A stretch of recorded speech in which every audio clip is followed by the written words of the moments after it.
ladies and gentlemen. Today's encounter is a very brief but very important one. Only recently you would have seen that the Bank of Ghana has reported very alarming figures for our national public debt. And that figure that was reported by the Bank of Ghana excludes the $3 billion that we recently borrowed. Even if we are to use $1 billion of that to refinance maturing debts or to call back other bonds that were issued, our public debt portfolio should now be in the region of $320 billion. That means that in a little over 4 years, we've added about $200 billion to our public debt.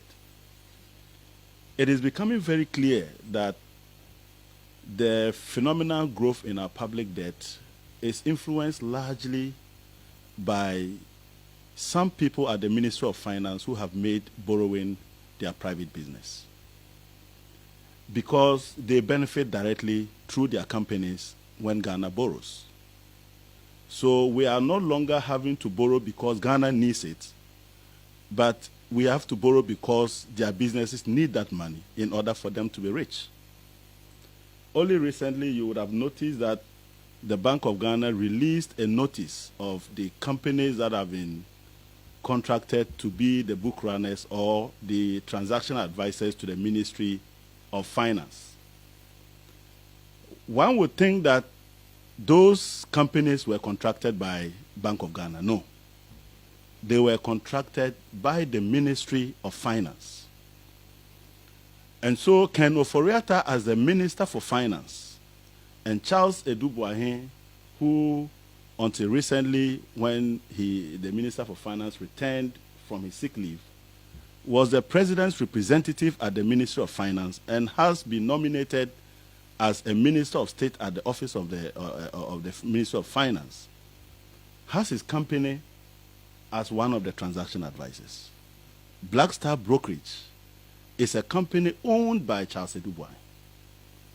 Data Bank is a company owned by Ken Ofori-Atta. So Ken Ofori-Atta and Charles Adu Boahen have contracted their own companies to be their transaction advisors in order for us to borrow money. What it technically means is that they have also determined how much they will pay themselves, because the Ministry of Finance fixes the rate at which these entities are paid.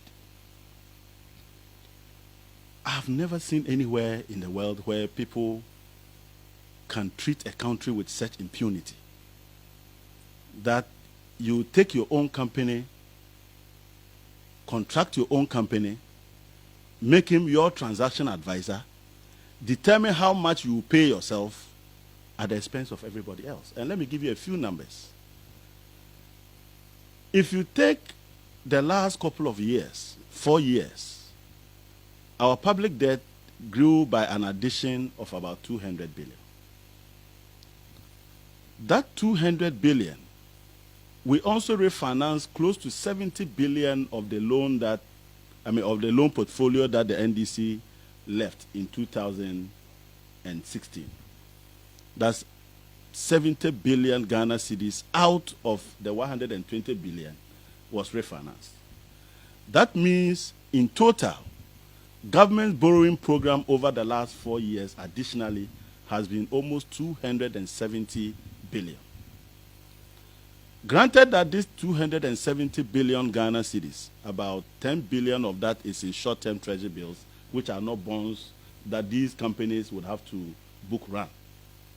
And granted that a further 10 billion is from other loans from development partners like World Bank, Africa Development Bank, and the rest. You still have a healthy 250 billion Ghana cedis that Ken Ofori-Atta's company and other book runners have had to assist Ghana to borrow. They are paid 0.35% per value. That gives you 875 million Ghana cedis in fees that Data Bank and the rest have had to share from the people of Ghana. This year, Government's total gross financing requirement is about 60 billion Ghana cedis. Again, you can offset about 10 billion of that for other financing arrangement and treasury bills in the gross financing arrangement. And you have another almost close to 50 billion that will be borrowed by Ken Ofori-Atta and his company and Charles Adu Boahen and his company. In all, we expect a payment of 210 million Ghana cedis in fees and charges to be shared by these book runners. I hope you are seeing the picture I'm painting. These are very, very huge numbers. So the reason we are borrowing 60 billion, 70 billion, 280 billion is not because Ghana needs it.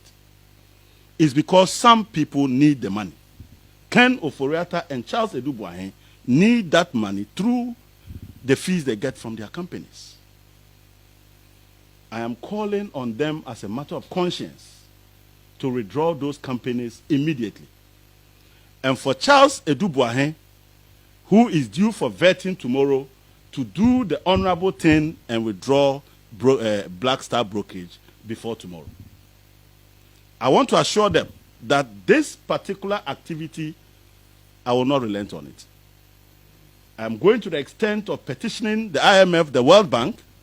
I will petition the international investor community, and I will petition SRAJ to look into this. I will make their issuance of bonds a murky business in 2021. Because we cannot be suffering from the challenges that we have. Children just return from school after only 39 days in school to come and spend 3 months at home because we just don't have money to make facilities available for them to learn together. As we speak today, basic schools have had to run one of the most ridiculous programs, a semester that we all know to be about 16 weeks, even by adults. Is now being run from January to June by little children. And the worst of it is that these children, after 6 months in classroom, are going home without writing exams because government can't even pay for paper to print questions for them to write. This is the challenge we have in our country. And you have the Minister for Finance and Charles Adu Boahen thinking that they must borrow for Ghana whether we need it or not because their companies benefit directly. This is the lowest standard of fiduciary that I've ever seen. And it must stop. When you complain that they must fix Ghana, then they insult you because they are busy fixing themselves.